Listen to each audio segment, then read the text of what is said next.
الحمد لله وكفى وسلام على عباده الذين اصطفى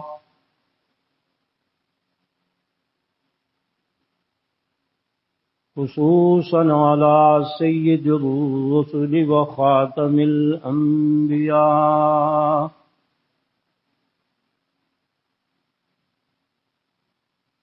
وعلى آله وأصحابه الأتقياء والأصفياء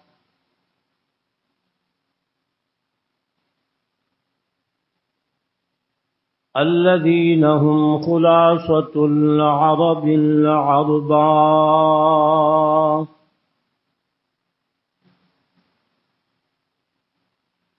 وخير الخلائق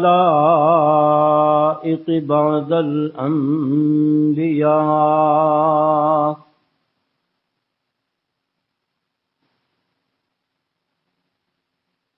أما بعد فأعوذ بالله من الشيطان الرجيم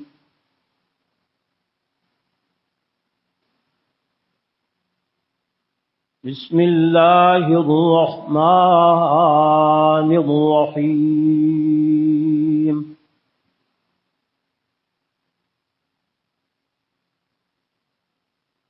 ولا يأتل أولو الفضل منكم والسعة أن يؤتوا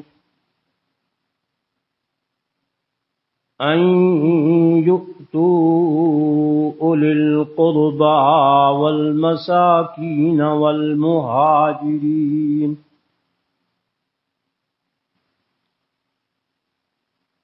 والمساكين والمهاجرين في سبيل الله وليعفوا وليصفحوا ألا تحبون أن يغفر الله لكم والله غفور رحيم إن الذين يرمون المحصنات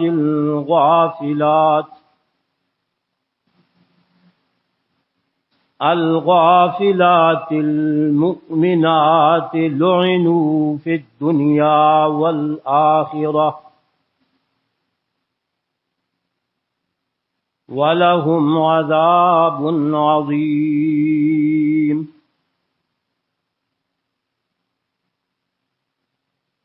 يوم تشهد عليهم ألسنتهم وأيديهم وأرجلهم بما كانوا يعملون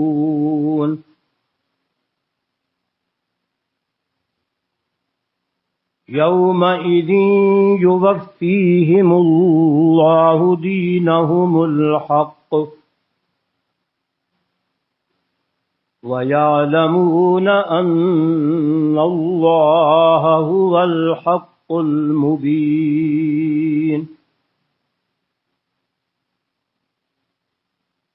الخبيثات للخبيثين والخبيثون للخبيثات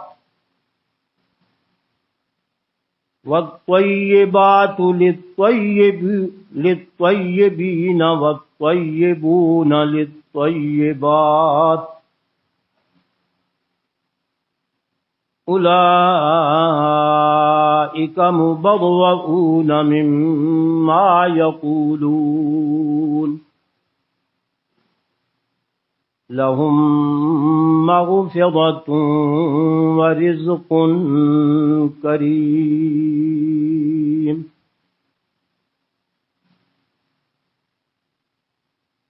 سبحان ربك رب العزة عما يصفون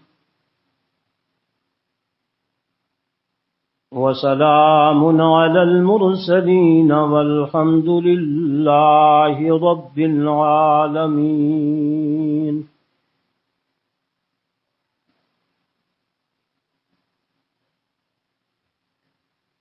قال رسول الله صلى الله عليه وسلم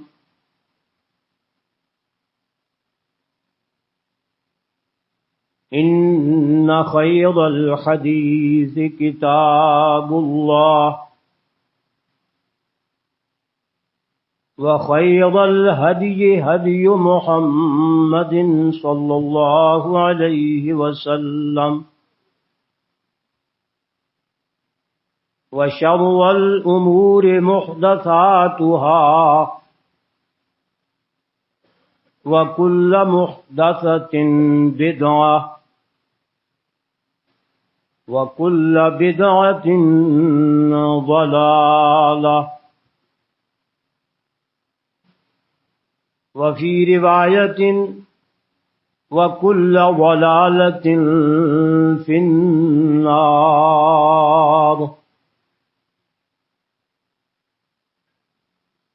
وقال رسول الله صلى الله عليه وسلم بادروا بالأعمال فتنا كقطع الليل المظلم يصبح الرجل مؤمنا ويمسي كافرا ويمسي مؤمنا ويصبح كافرا يبيع دينه بعرض من الدنيا. وقال رسول الله صلى الله عليه وسلم من يعش منكم من بعدي فسيرى اختلافا كثيرا فعليكم بسنتي وسنة الخلفاء الراشدين المهديين تمسكوا بها وعضوا عليها بالنواجذ أو كما قال رسول الله صلى الله عليه وسلم.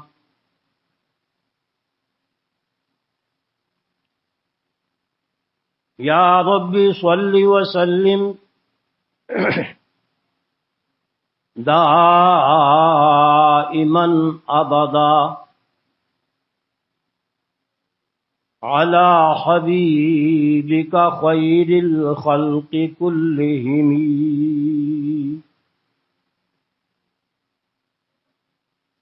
صلى الإله ومن يحف بعرشه والطيبون على المبارك أحمدي.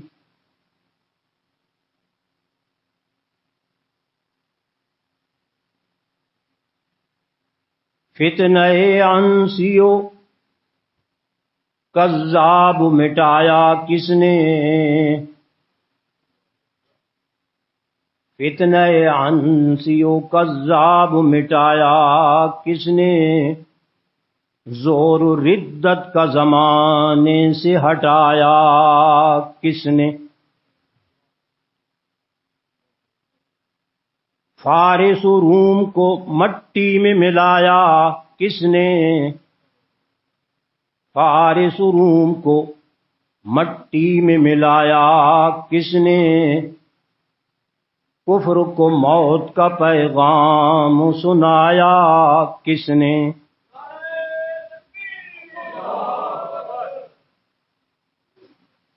کفر کو موت کا پیغام سنایا کس نے، ثانی حسنین ہے اللہ کا شیدائی ہے، ثانی حسنین ہے اللہ کا شیدائی ہے، تبھی تو احمد مصطفیٰ کے، تبھی تو دامن مصطفیٰ میں جگہ پائی ہے۔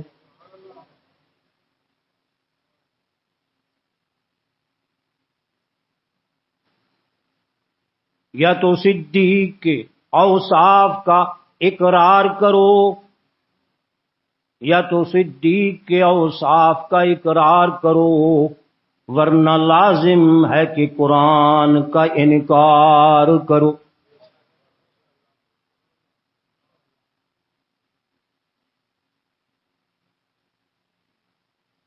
واجب الاحترام بزرگوں، بھائیوں، دوستوں، عزیزوں، نوجوانوں،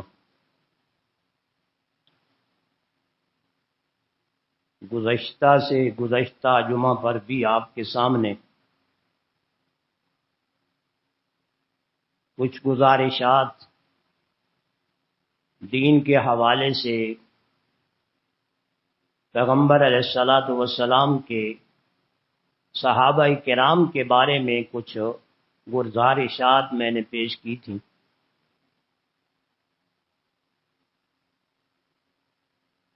کیونکہ یہ موقع اور یہ مہینہ ہماری مجبوری ہے، اس طرح کا ہے کہ اس میں جب تک ہم جناب رسول اللہ صلی اللہ علیہ وسلم کے صحابہ کرام کا تذکرہ نہ کریں، ہمارے ایمان کو تازگی نہیں ملتی، ہمارا ایمان مرجھا جاتا ہے۔ اور رسول اللہ صلی اللہ علیہ وسلم کا بھی حکم ہے کہ جب میری جماعت کے بارے میں لوگ دائیں بائیں سے اعتراض کریں یا سب و شتم کریں، تبرہ بازی کریں، تو تمہارا سارے امتیوں حق بنتا ہے کہ اس کا بھرپور دفاع کرو۔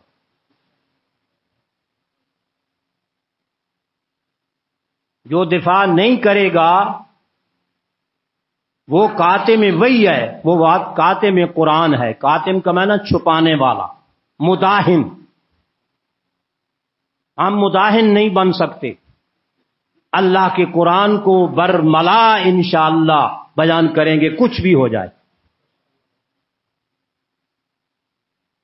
اور یہ ہماری ذمہ داری ہے، یہ اس منبر رسول کا احساس ہے، اور ہونا چاہیے ہر مسلمان کو۔ اگر یہاں سے بھی حق کی آواز نہیں اٹھے گی تو پھر کہاں سے اٹھے گی؟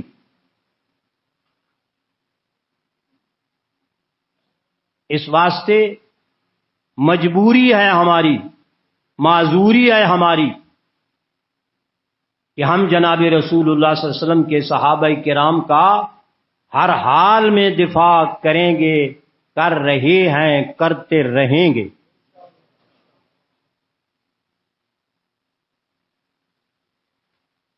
تاریخ کے گندے اور کوڑے اور کذاب قسم کے راویوں کے حوالوں کے ذریعے سے پیغمبر کے صحابہ کو بدنام کیا جاتا ہے، کیڑے نکالے جاتے ہیں۔ بالکل کتنی صاف کھڑی بات ہے کہ کوئی میرے یا آپ کے بارے میں آپ کے منہ پر کوئی گالی نکالے، ماں کی، بہن کی، یا کسی خدا نخواستہ اور کوئی اس طرح کی برائی کرے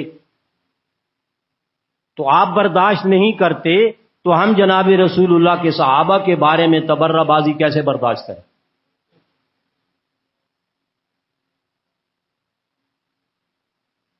کوئی غیرت بھی چیز ہوتی ہے، ایک غیرت دنیاوی ہے، ایک غیرت ایمانی ہے۔ ایمانی غیرت بلند ہے ہر لحاظ سے۔ دنیاوی ہماری عزتیں کیا ہوتی ہیں، معاملات کیا ہوتے ہیں، ان کی کیا حیثیت ہے؟ کچھ بھی نہیں ہے۔ ہر مسلمان میں غیرت ایمانی ہونی چاہیے۔ کود پڑا آتش نمرود میں عشق،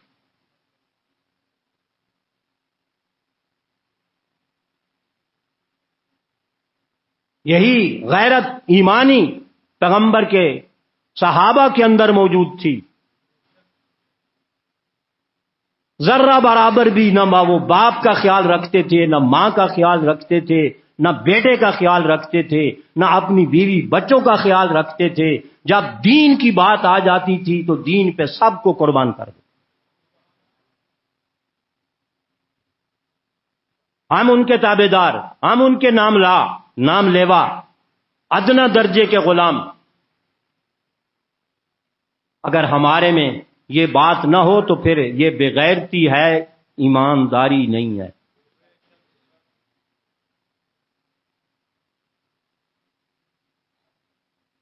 حدیث میں وہ واقعہ آپ نے سنا ہوگا، رسول اللہ صلی اللہ علیہ وسلم نے فرمایا کہ جب میں معراج کی رات اللہ پاک مجھے لے گئے اپنے فضل و رحمت کے ساتھ، بہت بڑا ایک معجزہ دکھایا، تو ایک محل مجھے بڑا زبردست قسم کا نظر آیا جس کی خوبصورتی کی کوئی انتہا نہ تھی. بہت بڑا محل تھا. میں نے جبرائیل امین سے کہا کہ یہ محل کس کا ہے؟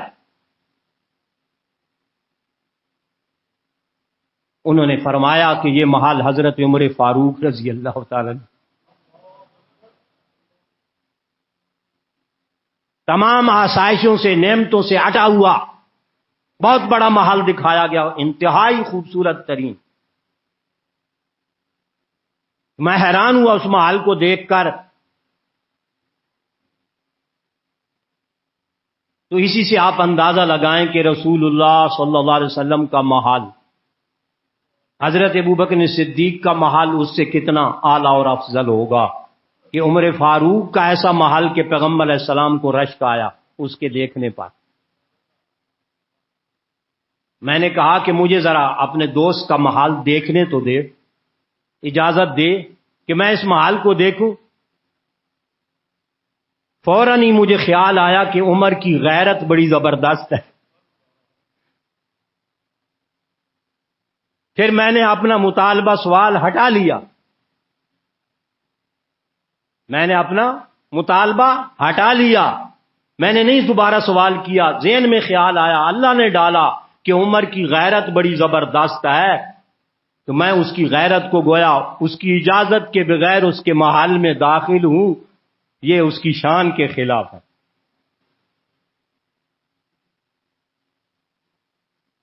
لا تدخلوا بیوتا غیر بیوتکم حتی یستاذن، کسی کے گھر میں مت داخل ہو اس کی اجازت کے بغیر. میں کیوں داخل ہوں؟ تو عمر فاروق کی غیرت کا بھی مجھے خیال آیا. معلوم ہوا کہ دین کی بھی غیرت ہوتی ہے، ایمان کی بھی غیرت ہوتی ہے. یہ صرف میری اور آپ کی انائیں کی غیرتیں نہیں ہیں، تعصب کی غیرتیں نہیں ہیں، یہ مال و دولت کی غیرتیں نہیں ہیں، ایمان کی بھی ایک غیرت ہے. بڑی لمبی حدیث ہے، اس کو بیان کروں تو جمعے کا خطبہ سارا اسی میں چلا جائے گا. عرض یہ کرنے لگا تھا کہ میرے میں آپ میں ان پیغمبر کے صحابہ کی طرح دین کے لحاظ سے غیرت ہونی چاہیے. اپنی ساری چیزوں کو پیچھے رکھ دو، ایمان کی غیرت کو، دین کی غیرت کو سب سے مقدم سمجھو، اس پہ کوئی کمپرومائز نہ کرو. جیسے صحابہ نہیں کرتے تھے، میں اور آپ بھی اس پہ کوئی کمپرومائز نہ کریں. اللہ کا کلام بڑا، پیغمبر کی حدیث بڑی، پیغمبر کے صحابہ بڑے، یا میری اور آپ کی غیرت بڑی؟ شرم کریں، حیا کریں ہم کہ ہم اپنی غیرتوں کو تو تھوڑی تھوڑی بات پہ لڑ پڑتے ہیں، قتل قتال کر دیتے ہیں، بجلی کے بلوں پہ مر جاتے ہیں، اور پیغمبر کے صحابہ پہ قربانی دینے کے لیے تیار نہیں. تقابل کرو ذرا دنیا داری کا اور دین داری کا. ہمارا کیا دین ہے؟ خدا کی قسم اگر میرے اور آپ کا طریقہ صحابہ اختیار کرتے، اللہ کی قسم یہ قرآن سفید ورقوں میں ہی ہمیں ملتا، اس کے الفاظ کو نہ ہوتے.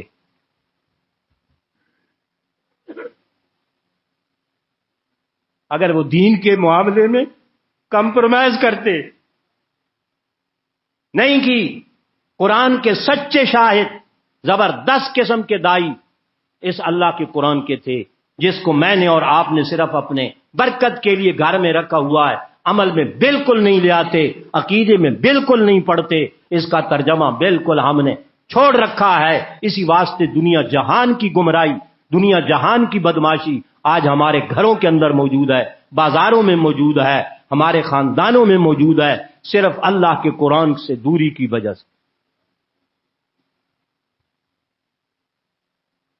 اور اللہ کے نبی کے صحابہ اللہ اکبر اس قرآن کو ہر وقت سینے سے لگائے ہوئے تھے. صرف پڑھتے نہیں تھے، صرف عمل نہیں کرتے تھے، اس کے بہت بڑے داعی تھے، داعی، دعوت دینے والے. یہ متعدی عمل ہے. پڑھنا آسان، عمل کرنا ذرا اس سے مشکل. اس کی دعوت دینا، اس کے مطابق پیغام پہنچانا، یہ اس سے قدرے مشکل. تو انہوں نے مشکل ترین چیز کو بھی اختیار کیا.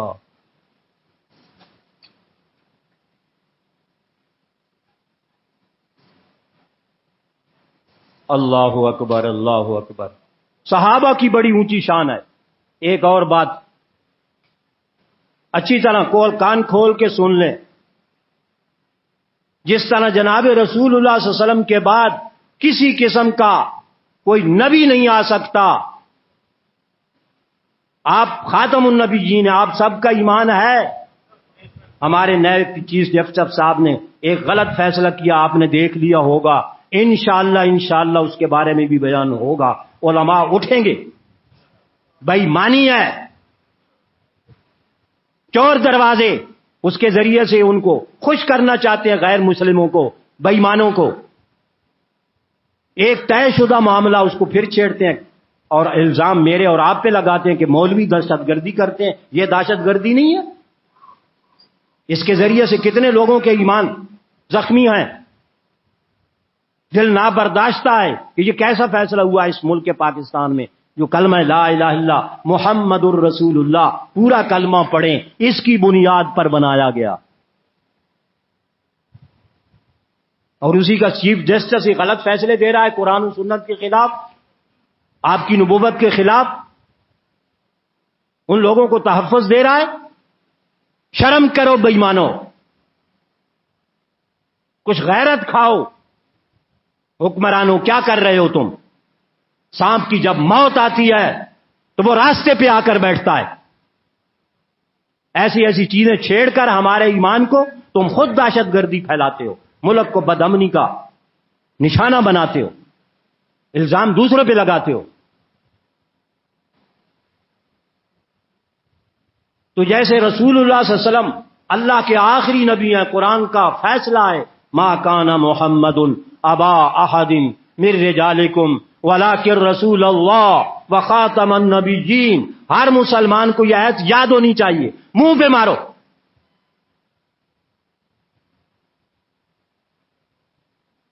ما کان محمد ابا احد من رجالکم ولکن رسول اللہ وخاتم النبیین وکان اللہ بکل شیء علیما.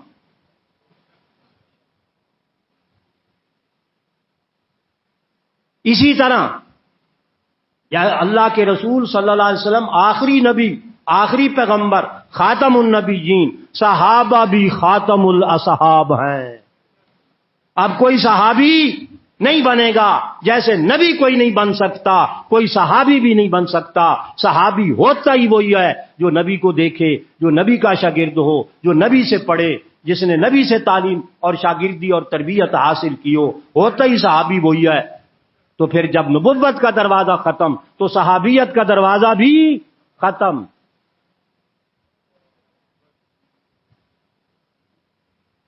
پیغمبر کے صحابہ خاتم الاصحاب ہیں، جیسے آپ خاتم النبیین ہیں، سارے نبیوں کے آخر میں آنے والے، ختم کرنے والے، آخر میں آنے والے. اسی طرح پیغمبر کے صحابہ بھی سب سے آخری پیغمبر کے صحابی ہیں. نہ کوئی پیغمبر آئے گا، نہ کوئی صحابی بنے گا. صحابیت کا شرف ختم، یہ فضیلت ختم. لاکھ دنیا کی دینی تعلیم پڑھیں، کہاں سے کہاں پہنچ جائیں. آپ شیخ الفقہ بن سکتے ہیں، شیخ الحدیث بن سکتے ہیں، شیخ القرآن بن سکتے ہیں، شیخ المحدثین بن سکتے ہیں. آپ سب کچھ بن سکتے ہیں، دنیا جہان کی ساری ڈگریاں حاصل کر سکتے ہیں. آپ صحابی نہیں بن سکتے. بلکہ اس سے بڑھ کر کہتا ہوں، صحابی کیا آپ تابعی بھی نہیں بن سکتے. تابعی کیا آپ تبع تابعی بھی نہیں بن سکتے.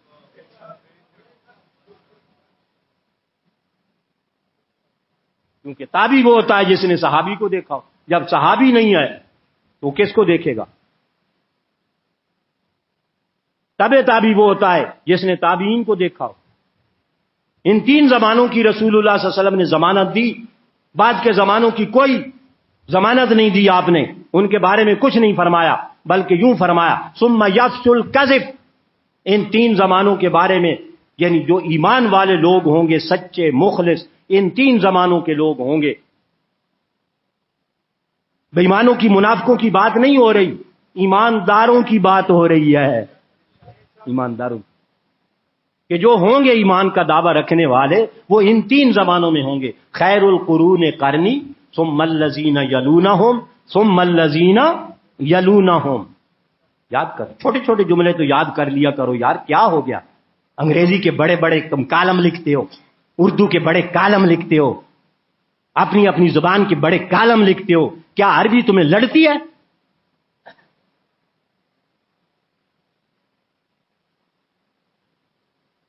اپنی ساری توانائیاں تم دوسری زبانوں پہ خرچ کر رہے ہو، اللہ کے قرآن کی زبان پہ تم کوئی اپنی زبان نہیں لاتے، کوئی اپنا مطالعہ نہیں کرتے۔ یہ ظلم نہیں، انتہائی ظلم ہے۔ آج اردو کے مطالبے ہو رہے ہیں، جی ہماری قومی زبان اردو ہے، یہ ملک میں آنی چاہیے، آئے گی تو نہیں انشاءاللہ۔ ہاں، جیسے ہمارے طریقے وتیرے ہیں نا، یہ نہیں آئے گی۔ اوپر بیٹھے ہیں ہمارے ڈوری ہلانے والے، جھنڈی دینے والے، ادھر سے جھنڈی ہلے گی تو پھر اردو نافذ ہوگی۔ واہ جی واہ، مگر اللہ کے قرآن کی زبان سے تو یہ سلوک نہ کرو نا یار۔ تم مسلمان ہو، اپنے آپ کو مسلمان کہتے ہو، اللہ کے رسول کی زبان کتنی پیاری، قرآن کی زبان کتنی پیاری، جنت کی زبان کتنی پیاری، صحابہ کی زبان کتنی پیاری۔ صحابہ کوئی فارس سے آیا، کوئی روم سے آیا، کوئی حبش سے آیا، کوئی کسی علاقے سے آیا، انہوں نے پیغمبر کی زبان میٹھی سیکھی۔ اللہ اکبر۔ اس لیے پیغمبر علیہ السلام فرما، حدیث پاک سے میں نے بات چلائی تھی، خیر القرون قرنی، سب سے بہترین زمانہ میرا زمانہ، یعنی میرے صحابہ کا زمانہ کہہ دو، کیونکہ آپ کے قرن کے لوگ کون تھے؟ صحابہ تھے۔ خیر القرون قرنی، میرے قرن کے لوگ، جس میں میں رہتا ہوں، جس میں میرے صحابہ رہتے ہیں، جس میں ہم پڑھتے پڑھاتے ہیں، جس میں ہم قرآن کی تعلیم دیتے ہیں، قرآن بارش کی طرح میرے اوپر نازل ہو رہا ہے، میں وہ بارش کا قرآن ان کے سامنے پیش کر دیتا ہوں، یہ پھر اسی طرح قرآن کے پڑھنے پڑھانے میں لگ جاتے ہیں۔ یتدارسونہ، یتدارسونہ، یہ ایک دوسرے کو پڑھتے پڑھاتے ہیں۔ یقرؤون القرآن، قرآن کو پڑھتے پڑھاتے ہیں، ان کا مشغلہ ہی یہی ہے۔ اللہ اکبر۔ تو فرمایا خیر القرون قرنی ثم الذین یلونہم، پھر اس کے بعد جو ان کے ساتھ ملا ہوا زمانہ ہے، یعنی تابعین کا، پھر اس کے بعد جو اس کے ساتھ ملا ہوا تابعین کا زمانہ ہے۔ یہ تین زمانے، ان کے بارے میں تمہیں پورے گارنٹی کے ساتھ کہہ سکتا ہوں کہ یہ لوگ سچے اور مخلص ہوں گے۔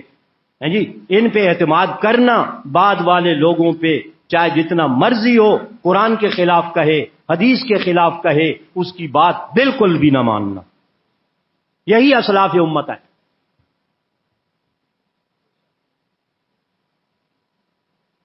یہ تمہیدی طور پہ میں نے چند باتیں اس پچھلے جمعے کے ساتھ ملاتے ہوئے یہ باتیں عرض کی ہے۔ میں نے جو آیات مبارکہ پڑھی، اب میں اس کے بارے میں کچھ عرض کرنا چاہتا ہوں۔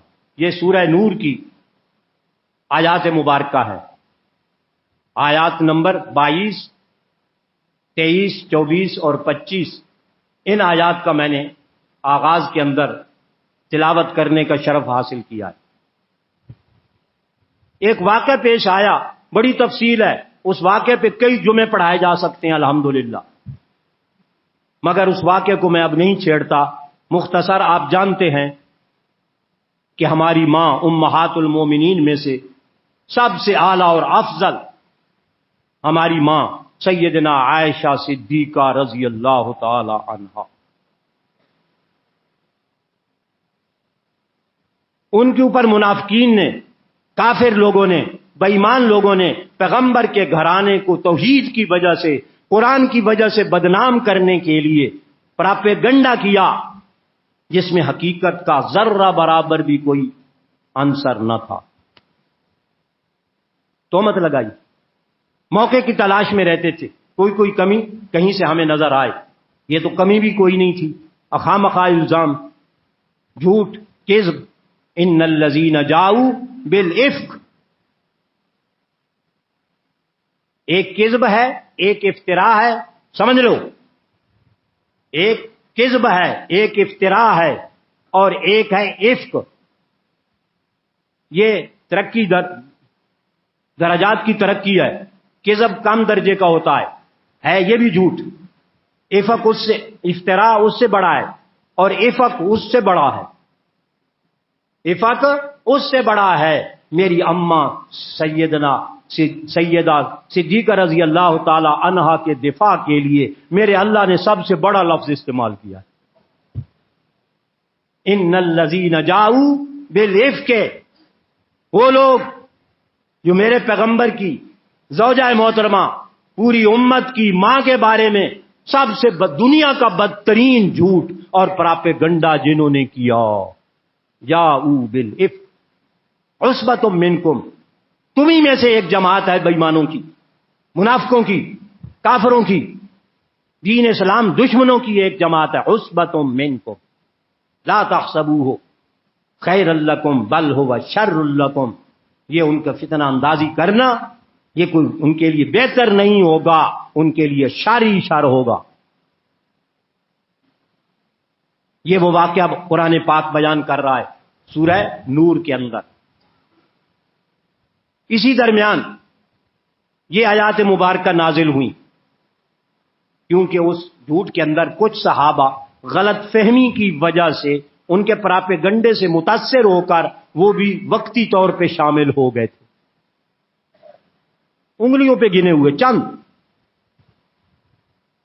غلط فہمی ہو جاتی ہے، اس غلط فہمی کی وجہ سے سیدنا حضرت مصطح بن اساسہ رضی اللہ تعالی عنہ، وہ بھی اس میں شامل، حضرت حسان بہت بڑے شاعر رسول اللہ صلی اللہ علیہ وسلم کے، وہ بھی اس میں غلط فہمی کی وجہ سے شامل ہو گئے، اور بھی ایک دو عورتوں کے نام، ایک دو صحابہ کے نام آتے ہیں، اس سے زیادہ کے نام نہیں آتے۔ بہرحال یہ حضرت سیدنا صدیق اکبر رضی اللہ تعالی عنہ کے رشتے میں بھانجے لگتے تھے، حضرت مصطح بن اساسہ، غریب تھے، نادار تھے، اور سیدنا صدیق اکبر رضی اللہ تعالی عنہ بڑے ہی ماشاءاللہ مالدار تھے، تاجر پیشہ تھے، کپڑے کا کاروبار کرتے تھے، اللہ تعالیٰ نے مال و دولت میں بڑی برکت دی تھی، اسی واسطے رسول اللہ صلی اللہ علیہ وسلم نے فرمایا ما نفعنی مال احد قط ما نفعنی مال ابی بکر، اللہ اکبر، مجھے کسی کے مال نے اتنا فائدہ نہیں پہنچایا جتنا کہ ابو بکر صدیق کے مال نے مجھے نفع پہنچایا۔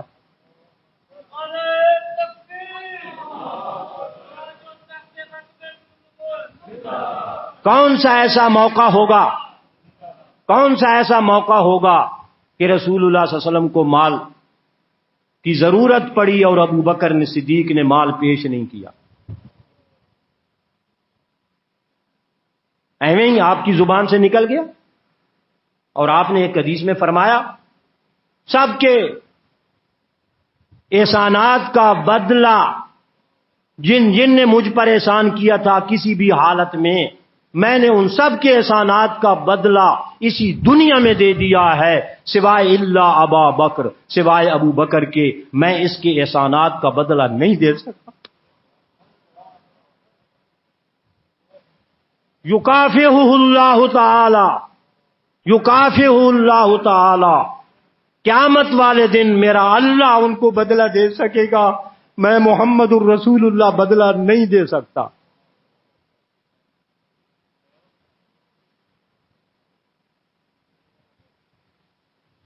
سب کے احسانات کا بدلہ میں نے دے دیا، لیکن ابو بکر صدیق کے احسانات کا بدلہ میں نہیں دے سکا، یہ قیامت کو کے دن میرا اللہ اس کا بدلہ دے گا، میں عاجز ہوں اس کے بدلہ دینے سے۔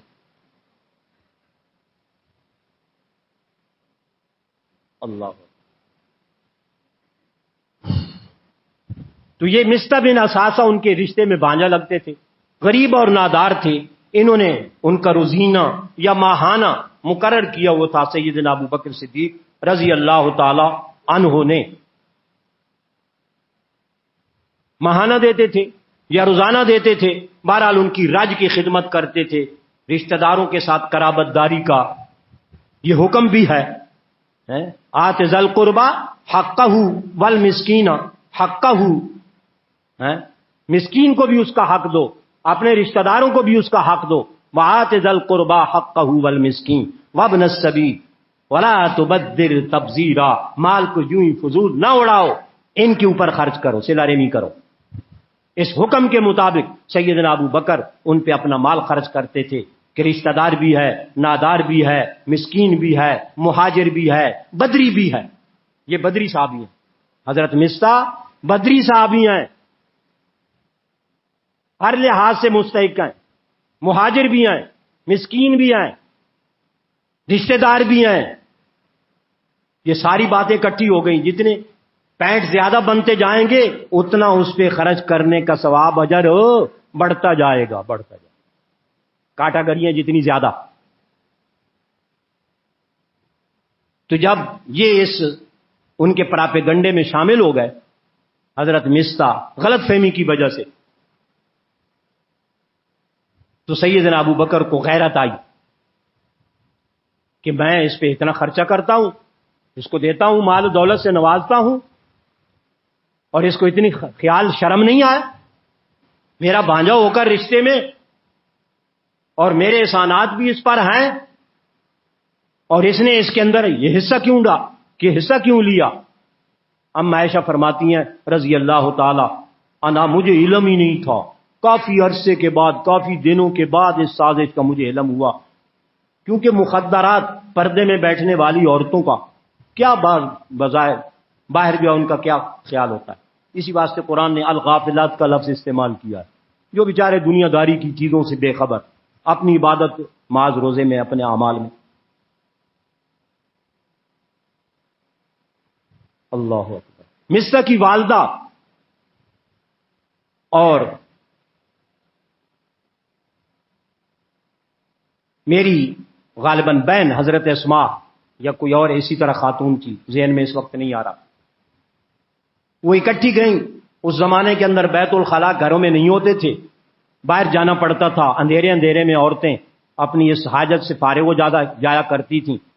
راستے میں اتفاق سے ان کی بڑی چادر کے اندر ان کا پاؤں الجھا اور وہ بیچاری گر گئیں۔ انہوں نے بد دعا دی، تعیسا مصطح، تعیسا مصطح، جس کا معنی مصطح برباد ہو، مصطح ہلاک ہو۔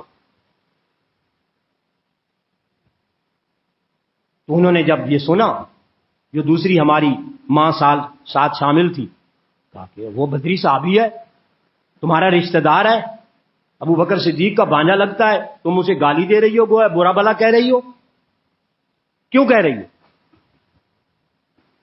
اس نے کہا تمہیں پتہ نہیں ہے کہ عائشہ صدیقہ رضی اللہ تعالی عنہا پر جو بدنامی لگی ہے، الزام لگا ہے، اس میں مصطح بھی ساتھ ان کے شامل ہو گیا ہے، اس لیے میں اس کو بد دعا دے رہی ہوں۔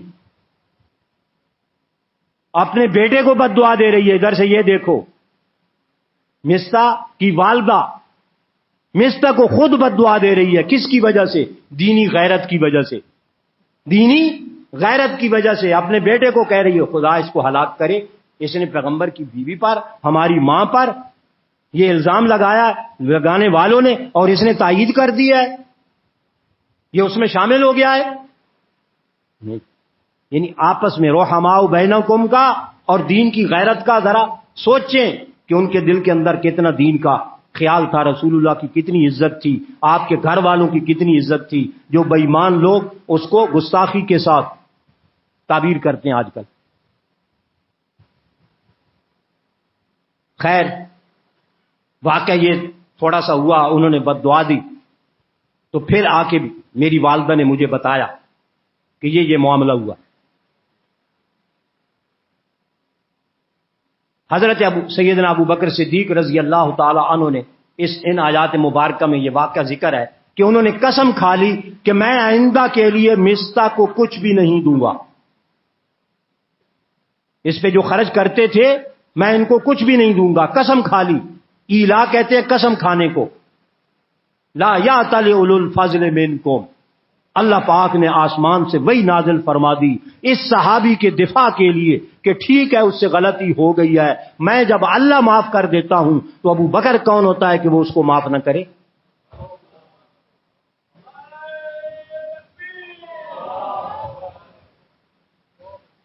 فرمایا لا یأتل اولو الفضل منکم، اور فضل والوں کو، اتنی بڑی فضیلت کے حامل لوگوں کو، ساتھ فضیلت بھی بتا دی ابو بکر صدیق کی کہ ان سے بڑا پیغمبر کے بعد اور کوئی نہیں، اولو الفضل منکم، فضل فضیلت سے ہے یار، کوئی اجنبی لفظ نہیں ہے، عربی سیکھو پڑھو خدا کے بندو۔ اولو الفضل، اولو کا معنی ہوتا ہے والا، بڑی فضیلت والا آدمی ہے، بڑی عظمت والا آدمی ہے، اور یہ اتنا گھٹیا بات کو اس نے کر گئی کہ میں آئندہ کے لیے خرچ نہیں کروں گا۔ وہ کو اس کے لیے خرچہ کرتا تھا، وہ تو میں اللہ کے لیے خرچہ کرتا تھا۔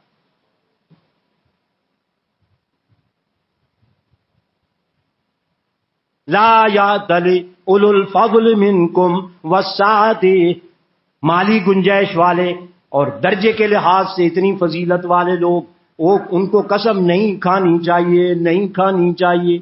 لا یأتل اولو الفضل منکم والسعۃ ان یؤتوا اولی القربی، کہ وہ اپنا مال اپنے قریبی رشتہ داروں کو دیں، نہ دینے کی قسم نہیں کھانی چاہیے۔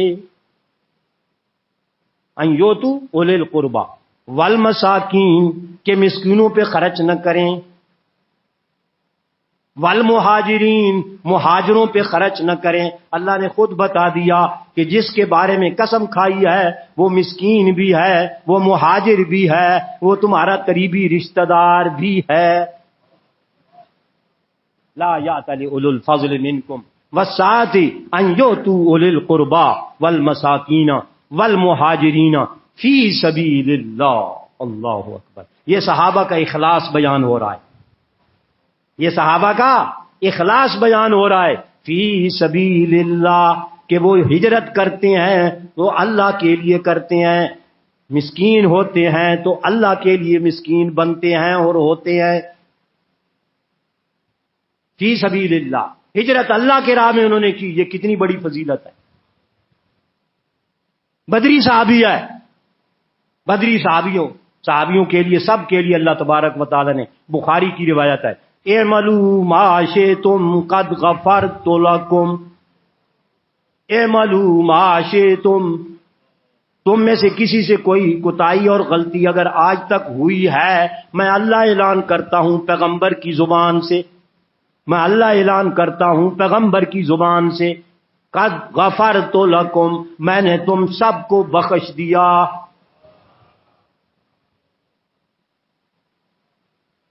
میں نے تم سب کو بخش دیا، یہ بخاری کی روایت کے الفاظ میں نے پڑھے ہیں۔ اعملوا یا اہل بدر، اے بدر والو، تم جو مرضی عمل کرو۔ ظاہر ہے کہ اللہ کو تو علم ہے کہ یہ غلط عمل نہیں کریں گے، اللہ عالم الغیب ہے نا، اس کو پتا ہے کہ کوئی ایسا عمل نہیں ہوگا ان سے شرک اور کفر کہ جو ناقابل معافی ہو، تھوڑی تھوڑی غلطیاں کوتاہیاں جو ہو جائیں گی وہ میں اللہ قبل از وقت معاف کرتا ہوں۔ قد غفرت لکم، میں نے تمہیں معاف کر دیا ہے جو مرضی عمل۔ فرمایا ولیعفوا ولیصفحوا، چاہیے کہ معاف کریں، حکم ہے، فعل امر ہے، ولیعفوا، چاہیے کہ وہ معاف کریں۔ ٹھیک ہے انہوں نے قسم تو کھا لی ہے، لیکن فضل والوں کو چاہیے کہ وہ معاف کر دیں، ولیصفحوا، درگزر کر دیں۔ الا تحبون ان یغفر اللہ لکم، کیا وہ اس بات کو پسند نہیں کرتے کہ اللہ ان کو معاف کر دے، ان کا رزق کھولنے، ان پر خرچ کرنے کی وجہ سے اللہ ان کی مغفرت فرما دے؟ کیا ان کو یہ بات پسند نہیں ہے؟ اللہ اکبر۔ یہ بھی صدیق اکبر تھے، ان کے نام کے ساتھ اکبر بھی لگتا ہے، خالی صدیق نہیں، صدیق اکبر، کہ ایسا سچا کائنات میں پیغمبروں کے بعد اور کوئی نہیں گزرا، کوئی نہیں گزرا، نہ آئندہ کے لیے کوئی آئے گا۔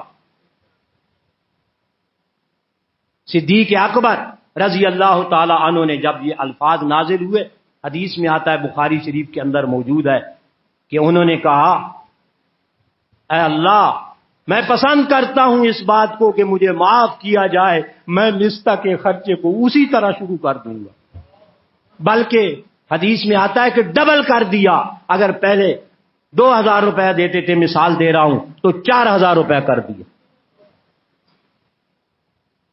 خرچہ بڑھا دیا، کہ اللہ نے مجھے تنبیہ کیا ہے، سرزنش کی ہے اس مستہ کی وجہ سے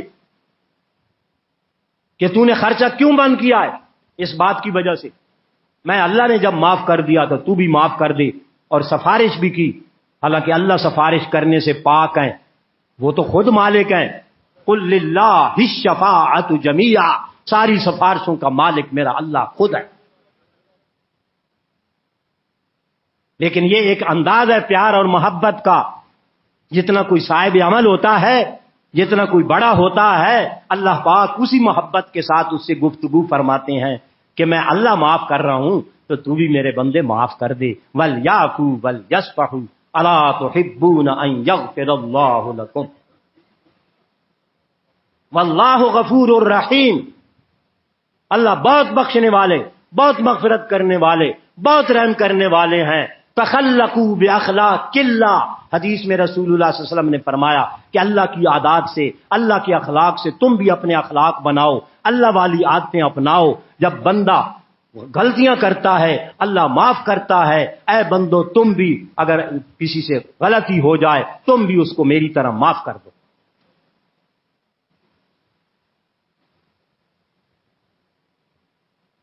آگے فرمایا، ہاں اس میں ایک نکتے کی بات جو میں عرض کرنا چاہتا تھا وہ یہ ہے کہ کہاں سے سیدنا ابو بکر صدیق رضی اللہ تعالیٰ عنہ، کہاں ان کا درجہ مقام، اور کہاں حضرت مستہ، یعنی ان کا صحابہ کا، میں نے پچھلے جمعے بھی عرض کیا تھا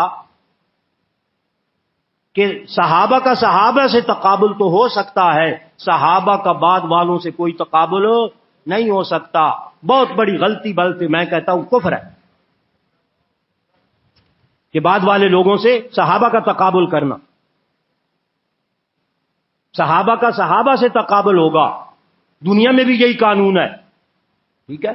ایک جیسے عہدے والوں کا آپس میں تقابل ہوتا ہے نا، ایک بیچارہ نیچے والا ایک اونچے والا، اس کا کیا؟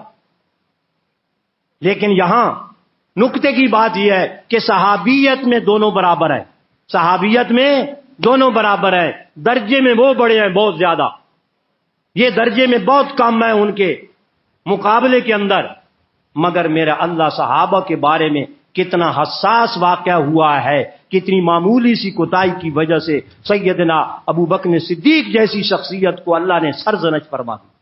اللہ فرما سکتے ہیں لا یأتل اولو الفضل منکم۔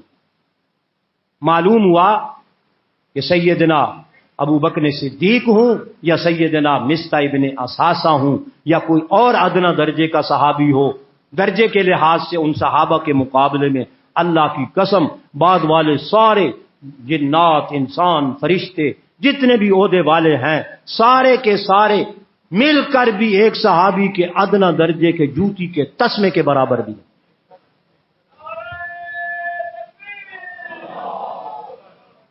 اس واسطے میرے اللہ نے فرمایا ان الذین یرمون المحصنات الغافلات المؤمنات لعنوا فی الدنیا۔ یہ فتویٰ میں تمہیں سنانا چاہتا تھا کہ جو محصنات پر پاک دامن صحابیات ہوں یا صحابہ ہوں، صحابیات ہوں یا صحابہ ہوں، بڑے ہوں یا چھوٹے ہوں، بڑے اور چھوٹے کا واقعہ بھی آپ نے سن لیا ہے، اللہ نے سب کے بارے میں فرمایا۔ جو الزامات لگاتے ہیں، غلط باتیں منسوب کرتے ہیں ان کی طرف قرآن و سنت کے خلاف، الغافلات المومنات لعنوا فی الدنیا، اللہ اعلان فرماتا ہے کہ ان لوگوں پر اللہ کی لعنت ہے۔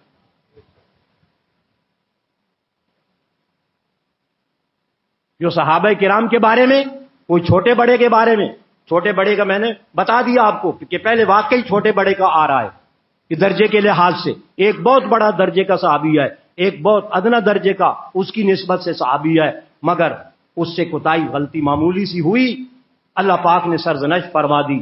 تو بعد میں آنے والے لوگوں کے لیے کیا حکم آیا؟ حکم یہ آیا کہ اگر کسی ادنا درجے کے صحابی کے بارے میں بھی کوئی بعد والا بندہ ذرا برابر بھی بات کرے، میرا اور آپ کا حق بنتا ہے کہ آپ بھی اس کو سرزنش کریں، پکڑیں اس کو، کیونکہ یہاں صحابیت اور غیر صحابیت کا تقابل آ گیا ہے۔ جب صحابیت کے مقابلے میں ہو تب سرزنش ہو سکتی ہے، اگر اس سے کوتاہی ہو تو جو بعد والے لوگ ہیں ان پہ سرزنش کیوں نہیں ہو سکتی؟ اللہ نے خود سرزنش لعنت کر کے بتا دی کہ لعنوا فی الدنیا، ان پر خدا کی لعنت ہو دنیا کے اندر، والآخرہ اور آخرت کے اندر بھی، وَلَهُمْ عَذَابٌ عَظِيمٌ، یہ لعنت تو اس دنیا میں ہے جی کالا کا، اور یہ لعنت ہے وَلَهُمْ فِي الْآخِرَةِ وَلَهُمْ عَذَابٌ عَظِيمٌ، اور ان کے لیے آخرت میں اس سے بھی بڑا عذاب ہوگا۔ کس دن؟